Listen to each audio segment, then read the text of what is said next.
بسم اللہ الرحمن الرحیم۔ السلام علیکم۔ آج 7 اکتوبر بروز جمعہ ہم بات کریں گے دو اہم ایشوز کے حوالے سے۔ آئی جی اسلام آباد جو کہ شہباز شریف کے خاص آدمی ہیں، عمران خان کے خلاف، شہباز گل کے خلاف اور پاکستان تحریک انصاف کے خلاف آئی جی اسلام آباد جو خود سزا یافتہ تھے اور کرپشن زدہ تھے، جن کو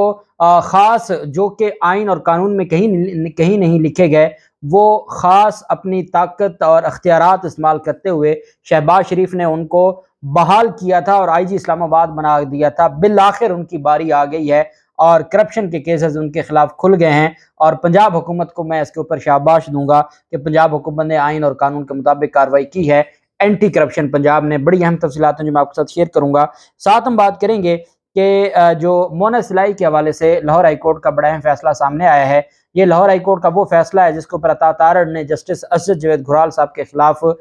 بدزبانی کی تھی اور الزامات لگائے تھے۔ وہ فیصلہ سامنے آ گیا، 17 صفحات پر مشتمل فیصلہ ہے، اس کی مختصر تفصیل بھی میں آپ کے ساتھ شیئر کروں گا۔ پہلے میں آپ کو بتاتا چلوں، سی سی پی او لاہور غلام محمود ڈوگر جن کو یہ عہدے سے ہٹانا چاہتے ہیں، اور اسٹیبلشمنٹ ڈویژن نے ان کو ان کی ریٹائرمنٹ کا نوٹیفیکیشن بھی جاری کر دیا تھا، اور کہا تھا اسٹیبلشمنٹ ڈویژن کے مطابق کہ 23 اپریل 2023 کو غلام محمود ڈوگر وہ ریٹائر ہو جائیں گے۔ اب غلام محمود ڈوگر نے ایک درخواست دی ہے، اس درخواست میں اپنی نوکری کی جو مدت ہے وہ 3 سال بڑھانے کی ایکسٹینشن مانگ لی ہے۔ ایکسٹینشن کس بنیاد پر مانگی ہے؟ سی سی پی او لاہور نے یہ اپنی درخواست میں کہا ہے کہ 1993 میں پولیس سروس جوائن کی، شناختی کارڈ پر تاریخ پیدائش 23 اپریل 1963 ہے، اصل تاریخ پیدائش 28 جنوری 1965 ہے۔ غلام محمود ڈوگر نے کہا کہ 2019 میں نادرا کے ریکارڈ میں تبدیلی کے لیے سول عدالت سے ڈگری جاری کروائی، نادرا میں ریکارڈ کی درستگی کے باوجود سروس بک میں تبدیلی نہیں لائی گئی۔ ان کا ساتھ یہ بھی کہنا ہے کہ جو سروس ٹرائبونل ہے، انہوں نے سروس ٹرائبونل میں یہ درخواست دائر کی ہے، اور سروس ٹرائبونل نے اس درخواست پر اسٹیبلشمنٹ ڈویژن سے 14 اکتوبر کو جواب مانگ لیا ہے۔ یہ سی سی پی او لاہور نے درخواست دائر کی، اور سی سی پی او لاہور نے کہا کہ میری جو جیسا کہ آپ جانتے ہیں کہ جو شناختی کارڈ پر، اور جو اس وقت یونین کونسل میں ایک دور تھا جس کو برتھ جو پرچی کہا جاتا تھا، اس کو بعد میں پھر نادرا اس برتھ سرٹیفکیٹ جاری کرنے لگ گیا۔ پہلے یونین کونسل میں ایک رجسٹر ہوتا تھا، وہاں پر پیدائش کا اندراج ہوتا تھا، تو وہ اس وجہ سے اب سی سی پی او لاہور غلام محمود ڈوگر یہ کہتے ہیں کہ وہ غلطی میں نے ٹھیک کروا لی، اور عدالت نے باقاعدہ اس پر ڈگری جاری کی، اور میرا شناختی کارڈ اور میری جو ڈیٹ آف برتھ ہے وہ ٹھیک ہو گئی، لیکن اس کے باوجود جو سروس بک ہے اس میں جو ڈگری ہے سول عدالت کی، اور جو نادرا کا ریکارڈ ہے اس درستگی کے بعد سروس بک میں درستگی نہیں کی جا رہی، اور جو میری انہوں نے 3 سال کم کر دی ہے، اور اب انہوں نے آ کے پہلے ویسے نہیں کہہ رہے تھے، اور اب صرف اپنی سیاسی انتقام کی بنیاد پر انہوں نے میرے خلاف یہ کارروائی کرتے ہوئے ریٹائرمنٹ کا مجھے نوٹیفیکیشن جاری کر دیا ہے۔ اس وجہ سے جو سروس ٹرائبونل ہے وہاں پر یہ درخواست دائر کی ہے، اور سروس ٹرائبونل نے 14 اکتوبر کو اسٹیبلشمنٹ ڈویژن سے جواب مانگ لیا، اور الٹیمیٹلی کیونکہ عدالت کی ڈگری آ گئی اور اس کے بعد جو ریلیونٹ ریکارڈ ہے وہ درست ہو گیا، تو ان کے پاس اور کوئی آپشن نہیں ہے سوائے اس کے کہ یہ اس کو درست کریں گے، اور ان کی جو مدت ملازمت ہے اس میں توسیع ہو جائے گی۔ لاہور ہائی کورٹ کے جسٹس اسد جاوید گھرال صاحب نے 17 صفحات پر مشتمل فیصلہ جاری کر دیا۔ یہ اسد جاوید گھرال صاحب وہ ہیں جو شہباز شریف کی جنہوں نے ضمانت خارج کی تھی، جس کا غم، دکھ، تکلیف اور غصہ ابھی تک مسلم لیگ نون کو ہے، اور عطا تارڑ کے ذریعے انہوں نے آنریبل عدالت کے خلاف ایسی باتیں انہوں نے کروائی ہیں۔ اس فیصلے میں یہ کہا گیا ہے، یہ مونا سلائی کے خلاف کیس تھا جس کو انہوں نے کویش کیا تھا، ایف آئی آر خارج کی تھی۔ جسٹس اسد جاوید گھرال صاحب نے مونا سلائی کی درخواست پر 17 صفحات کا تحریری فیصلہ جاری کیا۔ فیصلے میں کہا گیا کہ مونا سلائی کو ایک الزام پر فوجداری مقدمے میں ملوث کرنا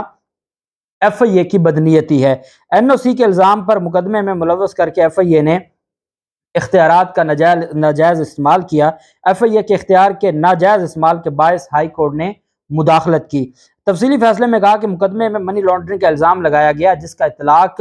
ہی نہیں ہوتا۔ آر وائی جو رحیم یار خان شوگر ملز ہے وہ 2007 میں قائم ہوئی، منی لانڈرنگ ایکٹ 2010 میں آیا، اینٹی منی لانڈرنگ ایکٹ کا اطلاق ماضی پر نہیں کیا گیا تھا، جیسے نیب کا تھا کہ وہ 1985 سے ہی اس کا اطلاق ہوگا۔ تو جو منی لانڈرنگ ایکٹ تھا یہ 2010 کو آیا تھا، تو اس میں یہ کہا گیا تھا کہ اس کا اطلاق ماضی سے نہیں ہوگا، اور عدالت نے کہا کہ 2007 میں انہوں نے یہ قائم کی، جبکہ شہباز شریف وغیرہ کے خلاف 2008 سے 2018 تک کی منی لانڈرنگ کا الزام ہے۔ ان پر تھا 2007 کا جو منی لانڈرنگ کا الزام تھا رحیم یار خان شوگر مل کو لگانے کے حوالے سے اور اس کے شیئرز خریدنے کے حوالے سے، منی لانڈرنگ ایکٹ عدالت نے کہا کہ 2010 میں آیا، اس کا اطلاق ماضی میں نہیں ہے۔ آرٹیکل 12 جو ہے قانون کی عدم موجودگی میں ماضی کے جرم کی سزا دینے سے روکتا ہے، جو ریٹروسپیکٹو ایفیکٹ ہے، فنڈامنٹل رائٹ ہے کہ اگر قانون میں نہیں لکھا ہوا کہ آپ نے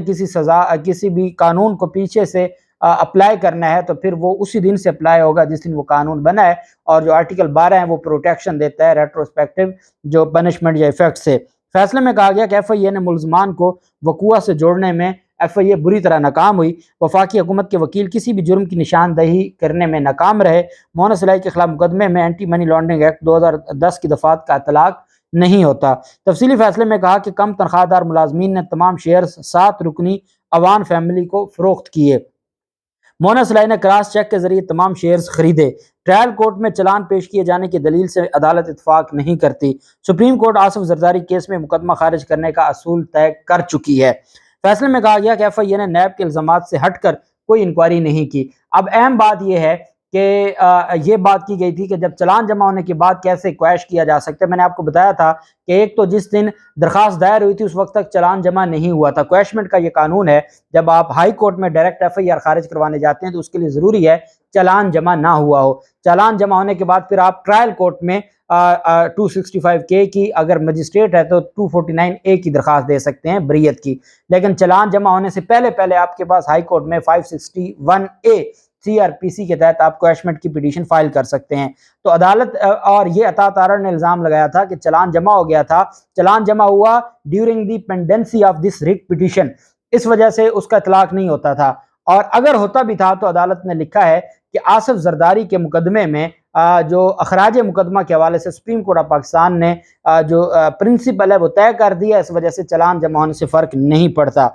فیصلے میں کہا کہ ایف آئی اے نے نیب کے الزامات سے ہٹ کر کوئی انکوائری نہیں کی۔ مونس الہی کے والد نے لاہور ہائی کورٹ میں نیب کی انویسٹیگیشن کو 2020 میں چیلنج کیا تھا۔ ہائی کورٹ نے ڈی جی نیب کے بیان کی روشنی میں وہ درخواست نمٹا دی تھی۔ احتساب عدالت کے جج نے نیب کی درخواست پر مونس الہی کے والد اور اہل خانہ کے خلاف ریفرنس بند کیا تھا۔ تحریری فیصلے میں کہا کہ جب نیب کسی معاملے میں دائرہ اختیار استعمال کر لے تو کسی دوسرے ادارے کو تحقیقات کا اختیار نہیں ہوتا، جب تک چیئرمین نیب دوسرے ادارے کو تحقیقات کا نہ کہیں کوئی ادارہ مداخلت نہیں کر سکتا۔ یہ ڈیٹیل بڑا خوبصورت، اسد جاوید گرال صاحب ایک بڑے فوجداری لاء کے بڑے منجھے ہوئے جج ہیں، انہوں نے بڑا تفصیلی فیصلہ جاری کیا ہے، اور اس کے بعد بھی اگر ان کو یہ لگتا ہے کہ جی پرویز الہی کے ساتھ اور گجرات سے ہیں اور ان کا کوئی تعلق تھا تو یہ عدالت جانے اور وہ جانے، اگر عدالت بہتر سمجھے گی تو ان کے خلاف توہین عدالت کی کارروائی کرے گی، نہیں سمجھے گی تو نہیں کرے گی۔